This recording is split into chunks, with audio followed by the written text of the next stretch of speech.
Oke, saya ingin mengajak jemaat sekalian hari ini membaca di Roma pasal 6. Roma pasal 6. Mari kita membaca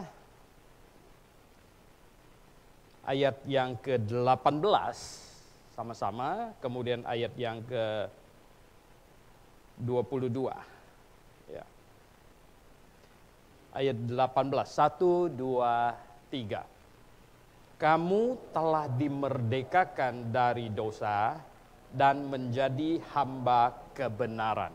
Ya, ayat 22, tetapi sekarang setelah kamu dimerdekakan dari dosa dan setelah kamu menjadi hamba Allah, kamu beroleh buah yang membawa kamu kepada pengudusan, dan sebagai kesudahannya ialah hidup yang kekal.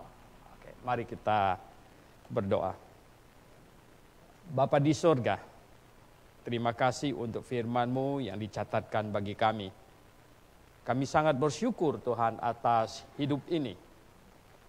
Sekalipun ada banyak kesusahan dan ada banyak hal-hal yang menyulitkan kami, tapi kami sangat bersyukur karena kami dilahirkan, karena kesudahan dari semuanya adalah hidup kekal bersama Engkau. Terima kasih untuk keselamatan yang Kau berikan pada kami. Terima kasih Tuhan untuk kasih setia-Mu yang memimpin hidup kami senantiasa. Memang ada banyak kesulitan kami lewati, tapi kami tahu Tuhan bersama dengan kami. Terima kasih Tuhan. Puji hormat kami naikkan padamu. Pimpinlah kami di dalam merenungkan, mempelajari firman-Mu. Dalam nama Tuhan Yesus Kristus kami berdoa. Amin. Nah, jemaat yang dikasihi Tuhan, kita sangat-sangat bersyukur dilahirkan. Tuhan Yesus berkata, lebih baik Yudas tidak dilahirkan. Mengapa? Karena kalau orang dilahirkan, kemudian hidup sekian tahun di muka bumi ini, dan kemudian berakhir di neraka, betul, lebih baik tidak dilahirkan. Nah, tetapi jikalau kita dilahirkan, walaupun ada banyak kesusahan yang kita hadapi sebagai manusia, namun kalau berakhirnya nanti adalah di sorga, bersama Tuhan menikmati kemuliaannya. Nah, yang demikian ini lebih baik dilahirkan. Lebih baik kita dilahirkan. Lebih baik kita ada. Nah, ada perbedaan yang sangat besar, yang sangat menyolok, antara yang lebih baik tidak dilahirkan dengan yang lebih baik dilahirkan. Nah, Bapak Ibu yang saya kasih dalam Tuhan Yesus, baik di sini maupun yang di rumah, betul ya. Tadinya kita itu adalah orang yang menuju kepada kebinasaan. Mengapa? Karena dosa manusia, karena manusia jatuh dalam dosa, maka tidak mungkin lagi bisa menghampiri Allah yang Maha Kudus. Tidak mungkin lagi pergi ke sorga yang Maha Kudus. Sementara tidak ada tempat netral, bumi ini akan dihancurkan. Bumi ini menuju kehancuran. Dan ada satu tempat selain surga, yaitu tempat yang sebenarnya dibuat untuk iblis dan malaikat-malaikatnya. Nah, itu tempat itu bukan dibuat untuk manusia sebenarnya. Tempat itu adalah untuk iblis dan pengikut-pengikutnya. Nah, manusia yang hidup di muka bumi ini diberikan akal budi, diberikan kehendak bebas. Anda boleh memilih mau kembali kepada Allah atau mau ikut iblis ke tempatnya bersama dengan dia. Ini adalah pilihan. Saudara yang saya kasih dalam Tuhan Yesus Kristus, teologi, saya lebih menyebutnya filsafat ya, yang mengajarkan bahwa manusia tidak ada pilihan. Dan Allah lah yang menentukan siapa nih pergi ke surga. Ini. Enggak ditentukan ke neraka, katanya terserah dia. Ya sama aja, karena enggak ada tempat lain. Gitu. yaitu ke neraka gitu. Tidak ada tempat lain. Saudara yang saya kasih dalam Tuhan Yesus, tetapi Alkitab kita kasih tahu kita tidak demikian. Bahwa manusia ada pilihan. Nah, manusia ada pilihan, manusia Tuhan perintahkan diberitakan Injil. Diberitakan Injil. Injil kabar baik apa? Kabar baik bahwa semua manusia diberikan kesempatan untuk mendengarkan kabar baik. Kabar baik, waduh. Kabar baik apa? Sebenarnya tidak ada kabar yang lebih baik dari kabar Injil. Kabar apa itu? Bahwa manusia sudah bebas boleh masuk surga. Tidak pakai bayar, tidak pakai isi formulir. Waduh. You mau minta kartu apa aja di dunia ini susah. Betul, ya toh. Mati aja susah. Minta surat keterangan mati, aduh setengah mati, ya toh. Nah, tapi untuk dapatkan kepastian masuk surga tidak sesulit itu. Ya, hanya diperlukan kerendahan hati, yaitu mengaku diri orang berdosa. Mengaku diri orang berdosa dan mengaminkan Yesus Kristus dihukumkan di atas kayu salib untuk dirinya. Sesimpel itu sebenarnya. Sesimpel itu. Ya, kemudian memang ada kemajuan, ada pertumbuhan pengetahuan yang berikutnya. Tetapi untuk dapatkan keselamatan ya sesimpel itu. Dan seseorang harus melakukan itu dulu. Itu pintu untuk semua rahasia rohani. Itu pintu untuk mendapatkan seluruh kekayaan surgawi, segala macam. Pintunya mana? Mengaku dulu dirinya orang berdosa dan mengaminkan bahwa Yesus Kristus dihukumkan menggantikannya. Mengucap syukur Tuhan Yesus sudah dihukumkan menggantikan saya. Ini pintu masuknya. Banyak orang tidak mau masuk situ. Wah, aduh, kadang-kadang saya capek di WhatsApp grup itu ya. Menjawab orang jungkil balik gitu. Dengan segala itu perbantahan di dalamnya. Sekali kemudian saya keluarkan pertanyaan, saya bilang, tolong saudara minta maaf ya, kalau mati sekarang masuk surga enggak? Oh, saya tidak berani janji, katanya. Lah, ini orang belum selamat, belum ngerti kebenaran, mau berteologi sampai jungkil balik dia di WhatsApp grup. Ya, aneh sekali gitu. Dia jadi belum masuk ke dalam ini ya. Lewat pintu masuk ke dalam lingkup rohani, bagaimana dia mungkin bisa mengerti perkara-perkara rohani? Enggak bisa. Dia harus masuk dulu. Rasul Paulus menulis di dalam 2 Korintus katanya ya, itu seluruhnya itu adalah pintunya. Coba kita baca kalau gitu. Kita baca 2 Korintus pasal 3 ya. 2 Korintus pasal 3. Ya, di situ kan. 2 Korintus pasal 3 ya. 2 Korintus pasal 3 kalau ayat 14 di situ. Ya. 2 Korintus pasal 3 ayat 14. Kita baca sama-sama. 1, 2, 3. Tetapi pikiran mereka telah menjadi tumpul, sebab sampai pada hari ini selubung itu masih tetap menyelubungi mereka. Jika mereka membaca perjanjian lama itu tanpa disingkapkan. Karena hanya Kristus saja yang dapat menyingkapkannya. Hanya Kristus saja yang dapat menyingkapkannya. Rasul Paulus nggak kurang dia sekolah. Dia sudah belajar di bawah Gamaliel, guru besar yang paling top zaman itu. Dia tidak kurang membahas Alkitab, kitab perjanjian lama. Tetapi menurut pengakuannya itu masih terselubung terus. Seperti Anda bawa masker. Ya. Sebening-beningnya masih ada titik-titik juga gitu ya. Tadi saya setengah mati mau hapus saya punya. Saya lihat lagi kok masih ada, hapus lagi kok masih ada. Ternyata nggak bisa, kenapa? Ini ternyata uap saya sendiri yang minggu lalu gitu. Wah, saudara yang saya kasih dalam Tuhan. Itu kondisinya. Rasul Paulus bilang apa? Kecuali ya selubungnya disingkapkan. Dan yang dapat menyingkapkan itu siapa? Yesus Kristus. Dulu Rasul Paulus menolak Yesus Kristus. Dia tolak, dia penjahat, harus ditangkap dan lain sebagainya. Nggak ngerti dia kitab perjanjian lama, nggak ngerti. Ya. Nggak tahu udah berapa kali dia baca kitab perjanjian lama, nggak ngerti dia. Nggak bisa ngerti. Karena pintunya dia nggak lewat di situ. Nah, itu persoalannya di situ.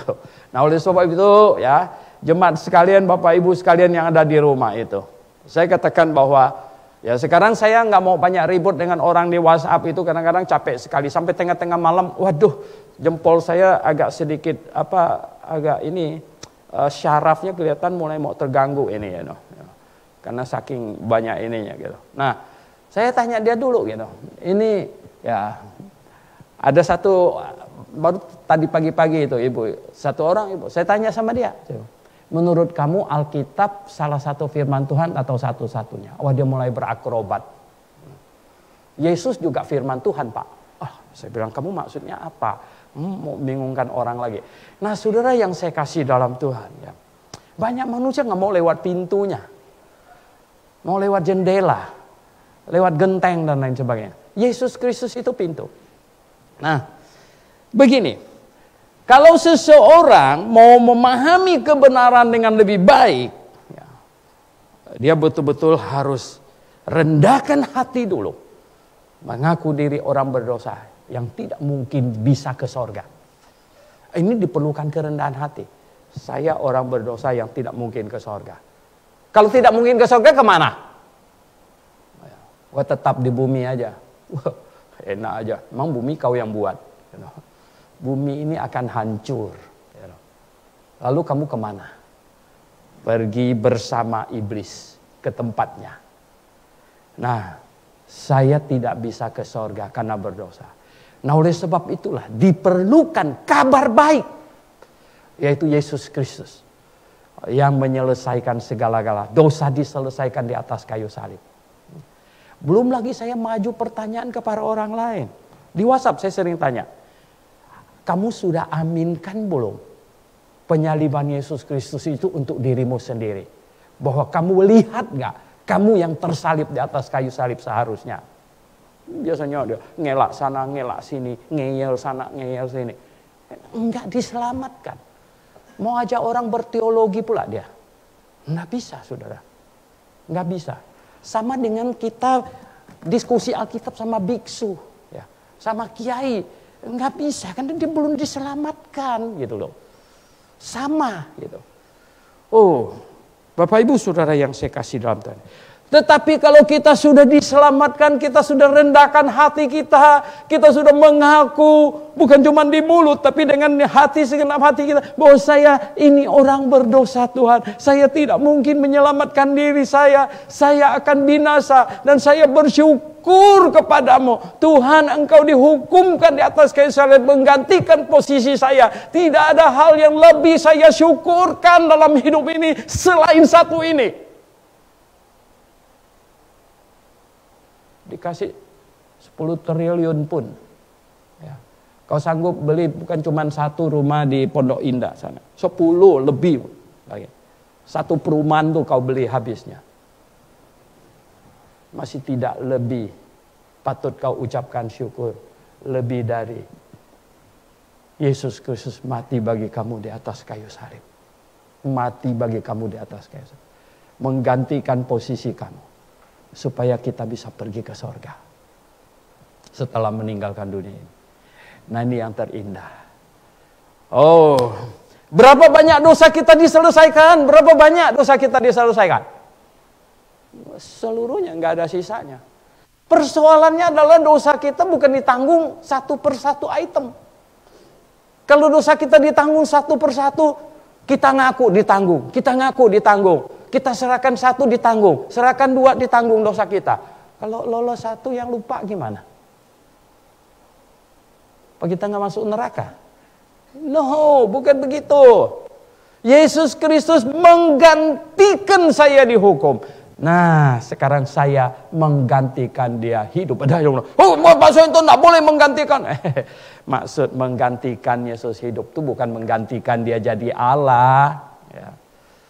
Menggantikan itu artinya apa? Menyinari dunia. Kamu adalah terang dunia. Yesus Kristus terang dunia. Ya. Kamu adalah garam dunia. Memberitakan. Hidup bagi Yesus. Hidup bagi Yesus. Ya. hidup bagi Yesus. Wah, ada kelompok lain lagi yang kacau. Dia mau menggantikan Yesus. Dia mau sama berkuasa dengan Yesus. Sama berkuasa dengan Yesus. Wow, Yesus sudah kasih dia kuasa untuk hardik virus corona. Ngaurnya tuh hardiknya dari kantornya. Mestinya hardiknya di mana? Di Wisma Atlet gitu. Kenapa virusnya nggak pergi-pergi? Karena dari kantor hardiknya. Kalau hardiknya di di Wisma Atlet, nggak tahu siapa yang pergi nanti. Gitu. Virusnya yang pergi atau dia digotong pergi nanti. Saudara yang saya kasih dalam Tuhan. Enak bisa. Tidak hidup menggantikan Yesus jadi Allah. Kita hidup bagi Yesus. Hidup menggantikan Yesus untuk mencahayai dunia ini. Hidup menggantikan Yesus Kristus untuk memberi contoh kehidupan. Contoh kehidupan bagi dunia ini. Salah satu tujuan Tuhan Yesus inkarnasi jadi manusia adalah apa? Adam sudah gagal jadi manusia yang diharapkan oleh Allah. Gagal. Dan kita tidak boleh gagal. Kita berusaha.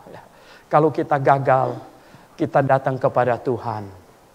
Kita harus berusaha untuk hidup baik, hidup benar. Nah, jemaat dan Bapak Ibu yang saya kasih dalam Tuhan Yesus. Begini, ada kesalahpahaman di sebagian orang. Oh, dia bilang gini, Pak Suwento, katanya Tuhan Yesus sudah ampuni semua dosanya. Semua kan? Betul. Ada sisa enggak? Enggak ada. Oh, jadi yang belum dibuat sampai yang di depan? Betul. Dia bilang langsung gitu. Kenapa? Nah kan kalau gitu kita bebas dong berbuat dosa semau kita. Oh no. Bukan begitu. Nah coba kita baca di dalam 1 Korintus 6 ayat 20. 1 Korintus pasal 6 ayat 20 apa katanya? 1 Korintus pasal 6 ayat 20. 1 Korintus pasal 6 ayat 20 bilang apa? 1, 2, 3. Sebab kamu telah dibeli dan harganya telah lunas dibayar. Karena itu muliakanlah Allah dengan tubuhmu. Ya kan? Kamu sudah dibeli. Dibeli harganya dibayar lunas. Pakai dolar apa rupiah? Wah. Pakai darah Kristus. Di dalam 1 Petrus katakan pakai darah Kristus bayarnya. Waduh. Kalau bayarnya dolar tinggal dicetak. Kalau bayar pakai rupiah ya kursnya lebih rendah. Tapi bukan. Dibayar dengan darah Yesus Kristus. Karena dibayar dengan darah Kristus. Katanya apa? Karena itu muliakanlah Allah dengan tubuhmu. Muliakanlah Allah dengan hidupmu. Jadi orang yang sudah mengerti kebenaran, mengerti ini kebenaran yang sangat penting. Saya sudah diselamatkan, saya pasti masuk surga. Wah, ada pengkhotbah terkenal bilang apa? Siapa yang berani pasti masuk surga, dia pasti terparkir di neraka. Dia bilang, saya baca, saya bilang, ini orang dia sendiri sudah terparkir di neraka kalau begitu. Wow, Yesus Kristus, semua di dalam Alkitab dikatakan, kita pasti masuk surga. Mengapa saya pasti masuk surga? Pak Zuwento kenapa bisa pasti masuk surga? Karena Yesus sudah menggantikan saya dihukumkan di kayu salib. Loh, besok-besok masih berbuat dosa enggak? Rencana sih enggak mau. Ya, enggak mau gitu. Dan berusaha tidak mau. Tapi bisa saja, ya, salah omong, ya enggak. Enggak ada rencana pergi congkel bank. Enggak ada. Apalagi mau pergi memperkosa orang dan lain sebagainya, tidak ada. Tapi yang namanya dosa, yang paling sulit dikendalikan tuh pikiran kita. Betul nggak? Yang lucu saya baca di mana itu ya. Itu ada satu pak tua. Dia bilang sama pendetanya, dia bilang, itu perempuan itu, dia bilang, yang minggu yang lalu itu datang, gitu, dengan pakaian yang nggak senonoh itu, ya, tolong ditertibkan dia. Pendeta bilang kenapa? Ya. Pada waktu dia masuk, pikiran saya kacau, susah dikembalikan lagi katanya ke situ. Nah, saudara yang saya kasih dalam Tuhan, coba Anda bisa bayangkan, betul nggak? Ya loh, Walah, ya toh. Coba kalau ada satu wanita masuk di sini, ya enggak? Satu wanita masuk di sini gitu, ya toh. Waduh. Dengan model pakaian yang bukan you cannot see but you can see gitu. Wah, ini semua laki-laki di sini bisa masuk neraka. Ya toh. Enggak bisa lepas dari pikirannya gitu. Dikeluarin gitu. Saudara yang saya kasih dalam Tuhan Yesus Kristus, ya toh. Dosa jangan kamu bayangkan kita pergi cungkil bank gitu, ya. Dan tipu orang pakai aplikasi segala macam. No, yang paling sulit untuk dikendalikan itu adalah pikiran manusia ini, ya. Pikiran manusia yang berdosa.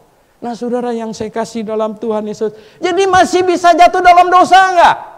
Wah, selagi tinggal di dalam daging pasti bisa, pasti bisa. Nah, kalau gitu gimana masuk neraka, masuk surga katanya? Oh, tidak bisa, yang ada pikirannya ngawur sedikit nggak bisa masuk surga. Kenapa? Kamu harus sempurna seperti Bapamu sempurna. Tapi yang ngomong begitu mimpi basah. Ngawur dah. Aduh, ya kacau dah. Betul nggak? Saudara yang saya kasih dong. Betul tuntutan Alkitab, tuntutan Allah bahwa apa? Ya. Hendaklah engkau sempurna, sebab Bapamu sempurna. Dan kita tidak mungkin mencapai kesempurnaan itu. Tuhan, saya mengaku gagal tak bisa. Maka itu kita masuk surga mengandalkan kesempurnaan siapa? Yesus Kristus.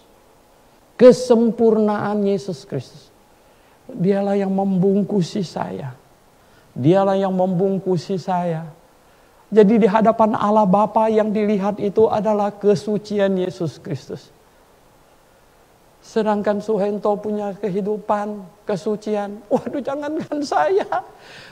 Aduh ya. Yesaya saja, Yesaya. Nabi Yesaya.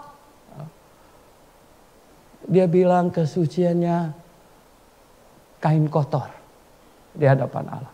Kain kotor.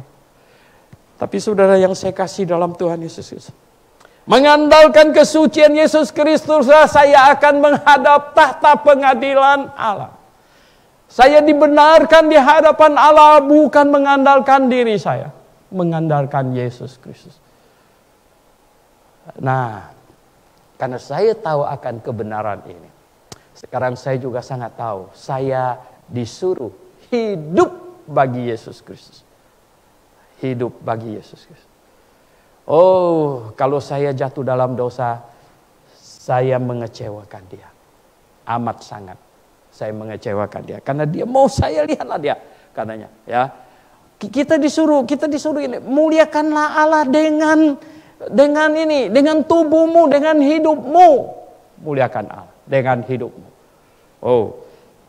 Kita sudah dimerdekakan dari perhambaan dosa. Sekarang kita jadikan diri kita hamba Allah, hamba kebenaran.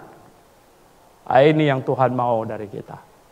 Oh, saudara yang saya kasih dalam Tuhan. Nah, lalu orang Kristen masih bisa berbuat dosa kan? Bisa jatuh dalam dosa kan? Walaupun kita mau hidup tidak berdosa, menyenangkan hati Tuhan. Tapi masih bisa. Di dalam Alkitab memberikan banyak hal supaya kita betul-betul bisa menghidupi satu kehidupan yang menyenangkan hati Tuhan. Supaya kita hidup mengasihi Tuhan. Coba kita baca di dalam 2 Korintus pasal 7 ayat 1. 2 Korintus pasal 7 ayat 1. Berbunyi demikian, saudara-saudaraku yang kekasih, karena kita sekarang memiliki janji-janji itu, marilah kita menyucikan diri kita dari semua pencemaran jasmani dan rohani. Dan dengan demikian menyempurnakan kekudusan kita dalam takut akan Allah. Saudara yang saya kasih dalam Tuhan, kita sudah dapat 2 kekudusan. Posisi orang kudus diberikan oleh Tuhan Yesus. Hanya disambut dengan iman. Hati yang kudus diberikan oleh Roh Kudus yang masuk ke dalam hati kita. Juga disambut dengan iman. Dan kita disuruh membangun karakter yang kudus. Ini tidak diberikan. Ini harus kita usahakan. Dalam takut akan Allah. Takut akan Allah. Semakin kita takut akan Allah, semakin kita akan hidup suci di hadapan Tuhan. Kita akan hidup suci. Oh saudara yang saya kasih dalam Tuhan. Supaya kita bisa hidup suci, kita katanya takut akan Allah. Dan kita harus tahu, kalau orang Kristen jatuh dalam dosa, apa yang dilakukan? Ya. Kalau Kristen jatuh dalam dosa, kalau diketahui oleh jemaat, 2 minggu lalu saya sudah sampaikan. Kalau yang diketahui oleh jemaat, jemaat harus urus. Kalau jemaat tidak urus orang Kristen yang jatuh dalam dosa, jemaat itu bersalah di hadapan Tuhan. Berarti jemaat tidak bekerja sebagaimana kehendak Tuhan, yaitu untuk membuat anggota jemaatnya makin kudus di hadapan Tuhan. Saudara yang saya kasih dalam Tuhan. Nah oleh sebab itu jemaat harus bekerja. Jemaat harus berfungsi. Itulah sebabnya di dalam Matius pasal yang ke-18. Di situ ada prosedurnya. Ditegur 4 mata. Dibawa beberapa orang. Kemudian disampaikan kepada jemaat. Dan kalau yang tidak mau juga bertobat setelah disampaikan kepada jemaat, diusir dia. Ya. Diusir dia di luar, dia masih cengengesan, dia berdosa, dia hebat. Sebenarnya ada Alkitab ngomong apa? Serahkan tubuhnya kepada iblis. Woi, serahkan tubuhnya kepada iblis. Iya, biar iblis matikan dia. Dan rohnya masuk ke surga. Kenapa? Dia ngaku-ngaku dia orang Kristen. Ya, Yesus sudah ampuni semua dosanya. Malah dia mau nambah-nambah lagi supaya pengampunan lebih besar katanya. Oh ini ngawur ini orang. Kita belum pernah doakan supaya Tuhan matikan orang ya enggak? Belum pernah ya. Grafe 25 tahun kita belum pernah, Tuhan tolong matikan si anu Tuhan. Ya. Kita serahkan dia kepada iblis Tuhan. Matikan dia Tuhan. Orang akan dengar. Jangan pergi ke gerejanya Pak Suhento itu yang di Sunter ya. Katanya kalau kita berdosa dia doa untuk matikan kita. No, kita enggak gitu ya. Belum. Jemaat Grafe ya kita tahu aturan mainnya. Kita tahu mereka maju ke depan minta maaf kepada jemaat. Nah, saudara yang saya kasih dalam Tuhan Yesus. Itu dosa yang diketahui oleh jemaat, diurus gitu. Dosa yang tidak diketahui. Dosa yang tidak diketahui. Bagaimana? Itu Tuhan yang akan urus. Tuhan akan urus. Ya. Tuhan urus kapan? Tuhan bisa urus sekarang dan Tuhan juga bisa urus nanti. Dia orang yang sudah diselamatkan, Pak. Dia orang yang sudah lahir baru. Dia berdosa, tidak ada yang tahu, Pak. Tuhan tahu nggak? Tuhan tahu. Masa Tuhan tidak tahu? Tuhan akan urus dia, akan. Ya. Nanti kapan Tuhan urusnya? Di bema Kristus, semua orang harus mempertanggungjawabkan hidupnya. Rasul Paulus ngomong, kita katanya, dia termasuk di dalamnya. Kita harus menghadap tahta pengadilan Kristus kita. Ya. Termasuk dia harus menghadap tahta pengadilan Kristus. Saudara, ya. Berarti semuanya akan dibuka lebar, semuanya. Saat itu mungkin kita nggak berani dengar dibacakan semua ya, masalahnya. Kenapa? Ada banyak yang saya sudah sembunyikan berapa puluh tahun kok. Bagaimana saya tahan untuk mendengarnya? Saudara yang saya kasih dalam Tuhan Yesus. Ini ya. Bisa dihukum sekarang nggak? Bisa dihukum sekarang. Nah, itu Tuhan sendirilah yang tentukan mana yang dia mau hukum sekarang, mana yang nanti di bema Kristus. Karena nggak tahu gitu, kita nggak tahu punya. Yang dihukum sekarang, Rasul Paulus sebenarnya ada menulis di 1 Korintus pasal 11 ayat 30 katanya. Mereka yang bersalah dalam hal perjamuan Tuhan itu. Katanya apa? Tuhan Makanya di antara kalian ada banyak yang lemah, yang sakit katanya, dan yang mati. Ternyata Tuhan menghukum pada waktu itu. Saat-saat gereja-gereja awal, Tuhan tuh banyak menghukum, saudara. Tuhan banyak menghukum. Untuk contoh sebenarnya, untuk contoh. Kita baca, Ananias korupsi uang dia sendiri. Yang korupsi uang orang lain banyak. Kenapa pula yang korupsi uang dia sendiri Tuhan matikan? Jeder, jatuh. Ya. Wow. Ya. Tante Ananias datang. Yang kucuk-kucuk, suami saya kok lama enggak pulang. Petrus bilang, ya, kaki orang yang nguburin suami kamu belum kering. Kok kalian sekongkol? Jeder, mati juga. Wala-wala. Orang ngeri ke gereja macam begitu. Ya. Nah, di Korintus. Korintus ini gereja yang sangat kacau. Sangat kacau. Dosa yang tidak ada di bangsa-bangsa yang tidak mengenal Allah sekalipun ada di situ. Waduh.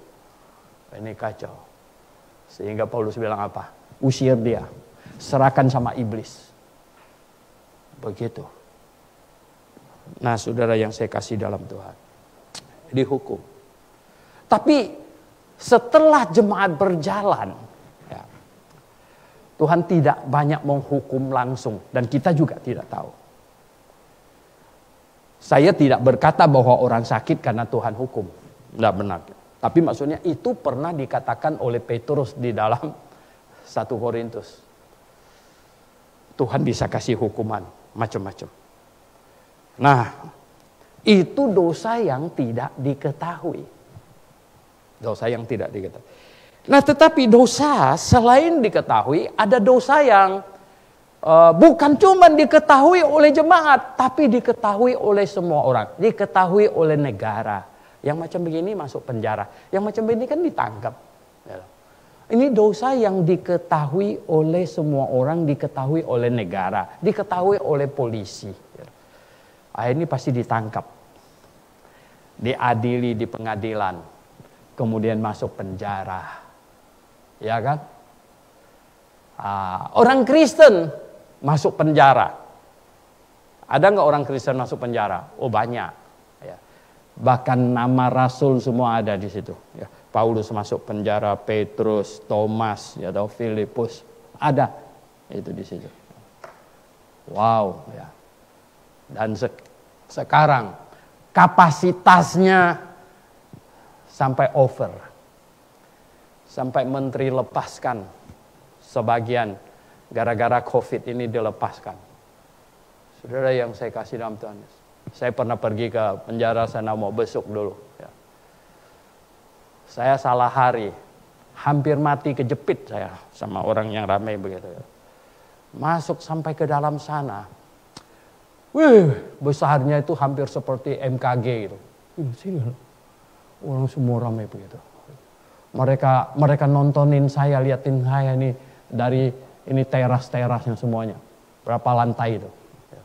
Saya tanya sama sipirnya, saya bilang, Pak, ini berapa orang di sini? Sekitar 5.000 Pak Pendeta. Oh ya, saya bilang. Ini muat gini. Kelebihan Pak. Kelebihan. Muatnya mesinnya berapa? 3.000-an. Kelebihan 2.000. Waduh. Saking parahnya, katanya apa? Ini kamarnya cuma bisa baring untuk 20 orang. Diisi 30, kan 10 orang tak bisa baring. Itu apa? Giliran ya, kau tidur dulu. Waduh, yang ini berdiri. Habis itu, kau bangun, aku pula yang tidur sekarang. Saudara yang saya kasih dalam Tuhan Yesus. Nah, dosa yang ketahuan negara ditangkap dan dipenjarakan. Ada efeknya enggak? Orang berdosa itu ada efeknya enggak? Oh, ada.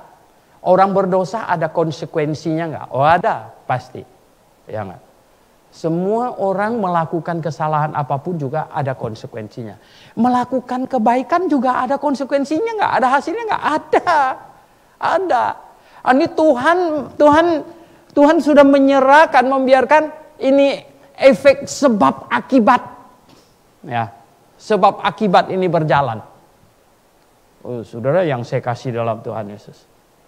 Ada. Ya. Kalau orang jatuh dalam dosa. Orang jatuh dalam dosa. Efeknya apa?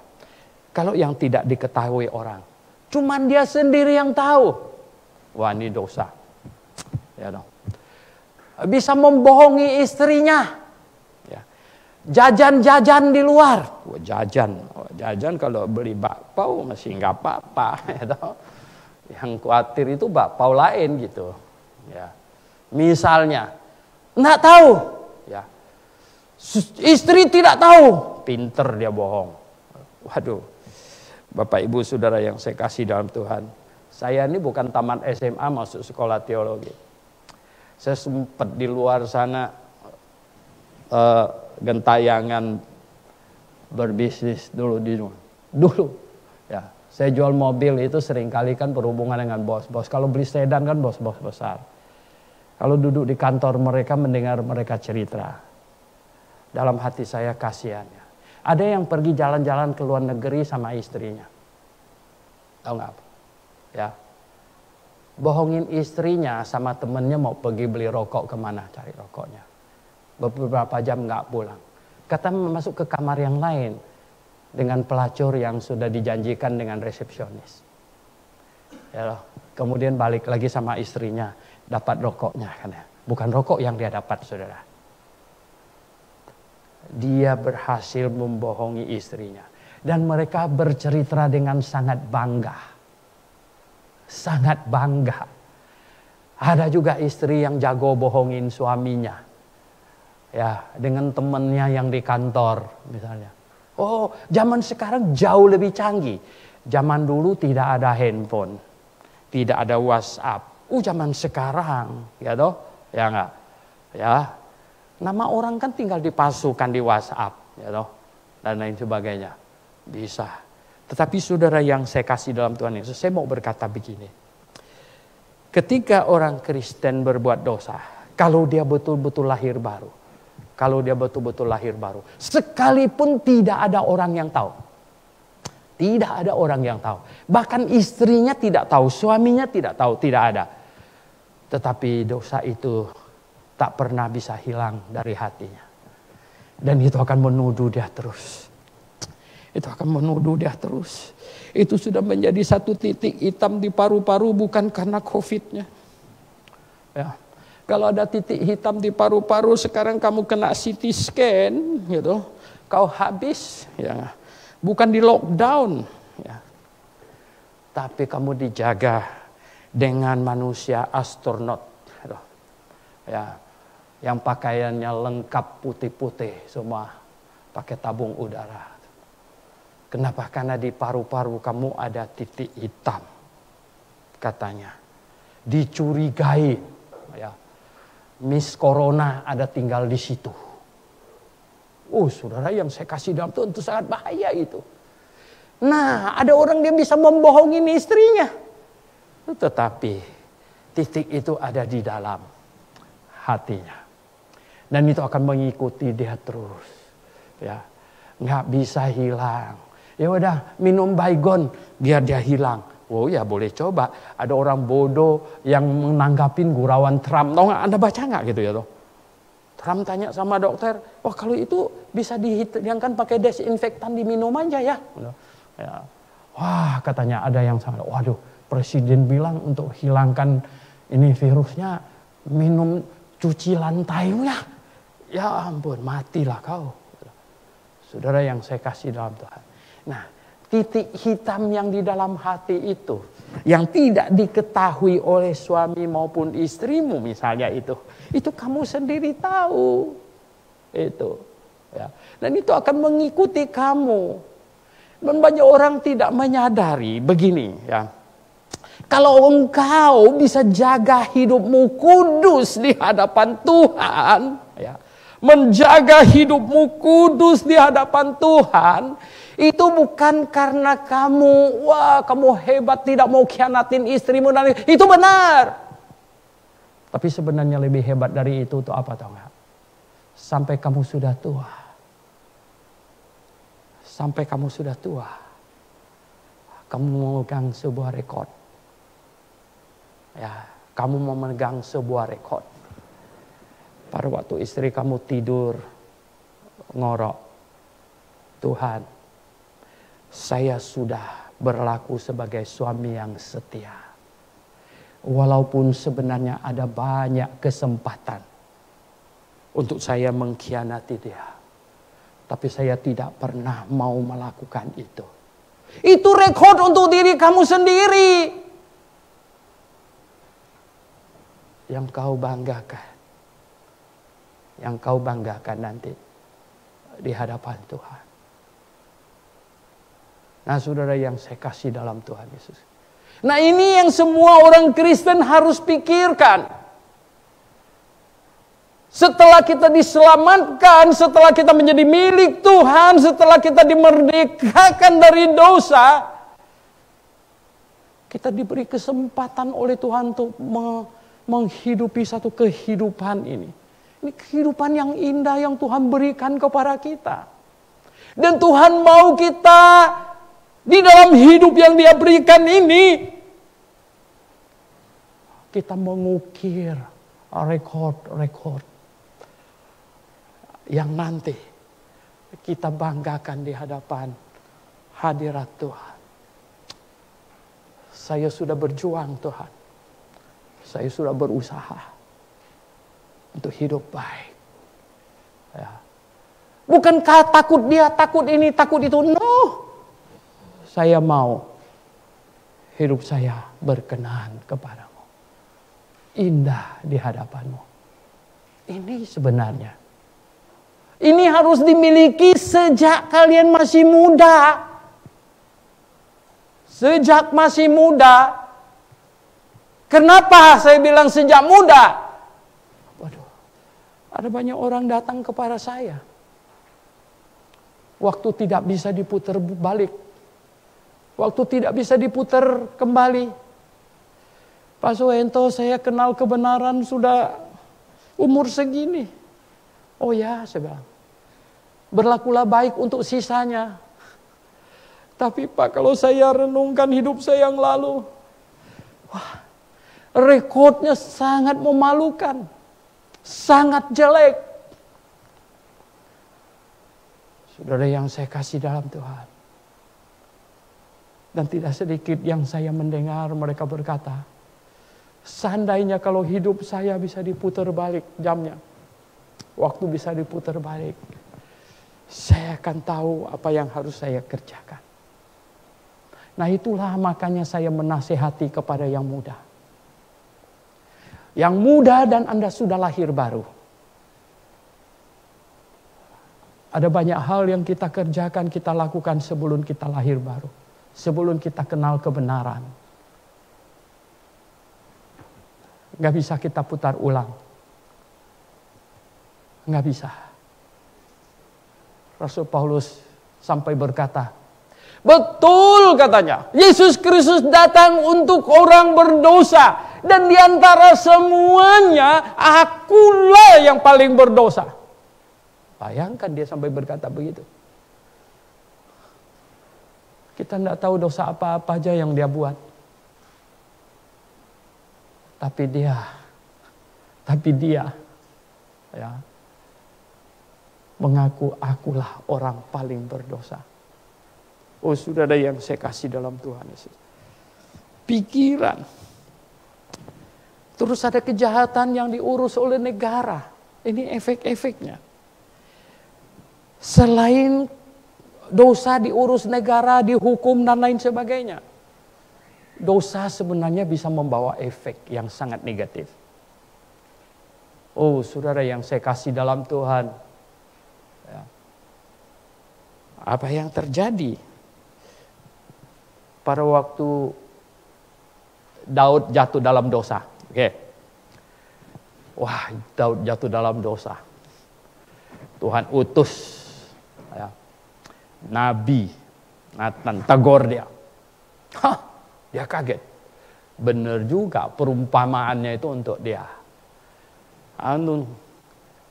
Daud orang yang ditegur dan langsung terima.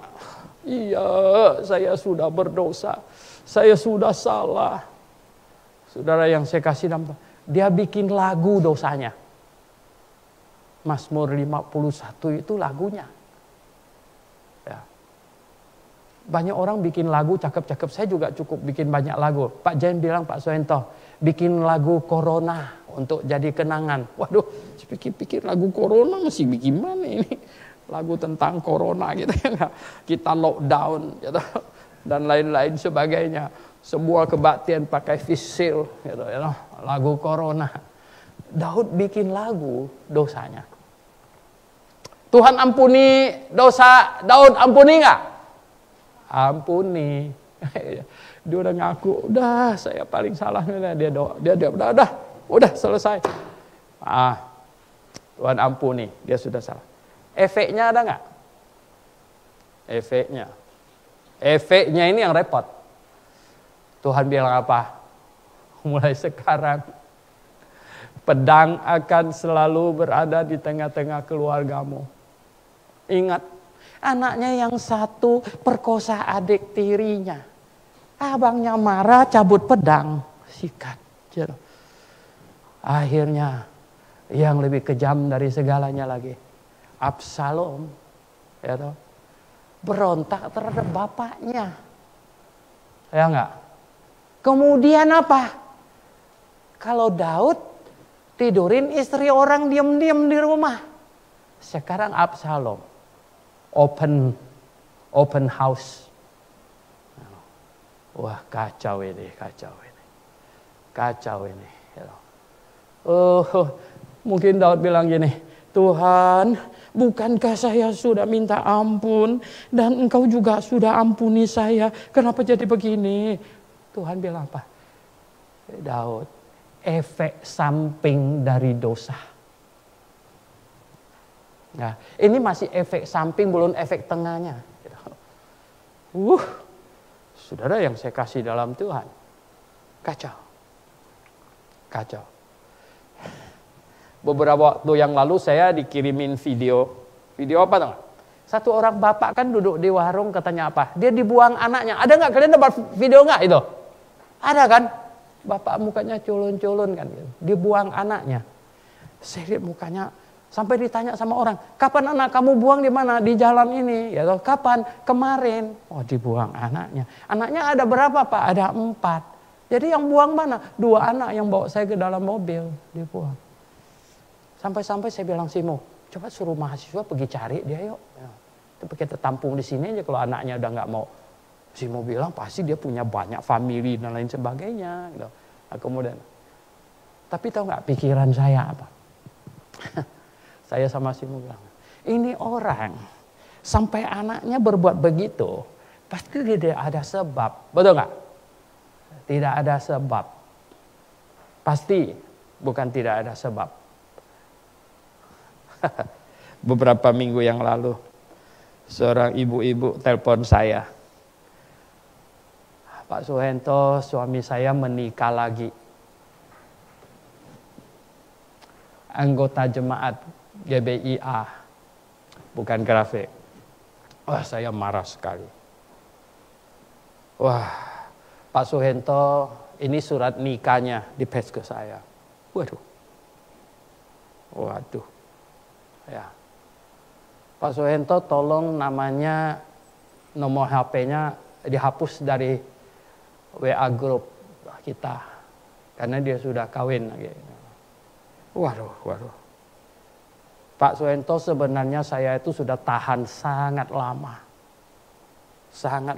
Hanya dengan pertimbangan supaya anak-anak saya jangan sampai mereka tumbuh besar nggak ada bapak. Dan ini perempuan yang ke-12. Ngawur deh saya bilang. Ya ampun. Nah, saudara yang saya kasih dalam Tuhan. Saya bilang prosedurnya, jemaat lokal keluarkan dia. prosedurnya. Kita keluarkan dia. Nanti terserah kepada jemaat lokal di sana. Apa mau diserahkan sama iblis atau tidak. Gitu. Ya loh. Saudara. Kemudian sang ibu kasih tahu saya, Pak, anak-anak saya semua anggap dia sudah mati. Oh, anak-anak anggap dia sudah mati. Ya. Saudara yang saya kasih dalam Tuhan, kalau yang macam begini ini. Ya. Sekarang masih kuat. Masih bisa ambil istri kedua, entah ketiga, keempat dan lain sebagainya. Nanti udah lemes. Ya. Udah lemes, diabetes, jantungan, darah tinggi, ada pasang ring bukan di cincin, di jari, tapi di jantung segala macam. Mulai dia cari anaknya. Anaknya bilang apa? Bapak kami kan sudah mati. Yang dulu tinggalkan kami. Oh, saudara yang saya kasih dalam Tuhan. Saya ingin katakan kepada Anda, baik yang di sini maupun yang di rumah. Dosa itu membawa efek. Tuhan ampuni enggak? Oke, kalau dia menangis meraung-raung di hadapan Tuhan, Tuhan ampuni. Ya, Tuhan ampuni. Ya. Oh, dia bilang dia enggak menyangkal iman, Tuhan ampuni. Tahu nggak Anda bahwa dosa pasti membawa efek? Selain Tuhan akan hukum dengan berbagai cara Tuhan, dan Tuhan akan hukum nanti ya, dengan segala macam cara di bema Kristus nanti akan disidang. Itu pun saya kasih tahu Anda, dosa membawa efek di muka bumi ini. Nah, oleh sebab itu kita mau menolak orang-orang yang berkata, Pak Suhento, semua dosa kita diampuni pada waktu kita bertobat percaya Tuhan Yesus sampai yang terakhir. Oh iya betul. Kalau gitu kita bebas berbuat dosa, betul? Tidak betul. Tidak betul. Ya, karena Tuhan mau kita hidup bagi Dia. Nah tapi kalau kita jatuh dalam dosa, apa kita hilang keselamatan kita? Tidak. Jangan menyangkal iman. Jangan keluar dari iman. Oh kalau gitu dia berdosa terus bagaimana? Oh Tuhan ada cara untuk menghukumnya. Jangan khawatir. Ya, jangan khawatir. Terlebih kalau dia mengaku orang percaya, orang Kristen. Dan dia hidup mempermalukan Tuhan. Maka Tuhan tidak mungkin bisa membiarkan itu terjadi. Tuhan ada cara untuk menghukum. Nah, Bapak Ibu Saudara yang saya kasih dalam Tuhan Yesus. Sekarang, tiap-tiap orang Kristen yang sudah lahir baru, kita tahu kita harus hidup bagi Tuhan. Hidup bagi Tuhan.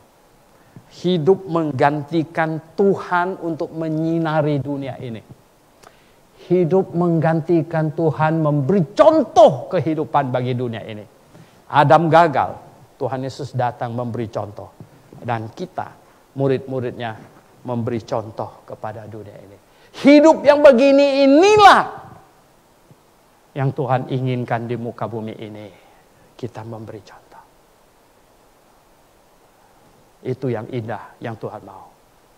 Saya mau tutup dengan satu ayat. Mari kita baca bersama-sama. 1 Yohanes. 1 Yohanes. Pasal 2. Ayat yang ke-6. 1 Yohanes pasal 2. Ayat yang ke-6. Coba kita baca sama-sama. Yang kenceng. 1 Yohanes pasal 2 ayat yang ke-6. Yang di rumah juga baca. Sama-sama. 1, 2, 3. Barang siapa mengatakan bahwa ia ada di dalam Dia Ia wajib hidup sama seperti Kristus telah hidup. Barang siapa yang berkata, yang mengatakan bahwa ia ada di dalam dia, Yesus, karena di atasnya ada dia, Yesus. Ya. Ia wajib hidup sama seperti Kristus telah hidup. Bukan memiliki kuasanya. Jangan menginginkan kuasanya. Itu yang diinginkan oleh Lucifer.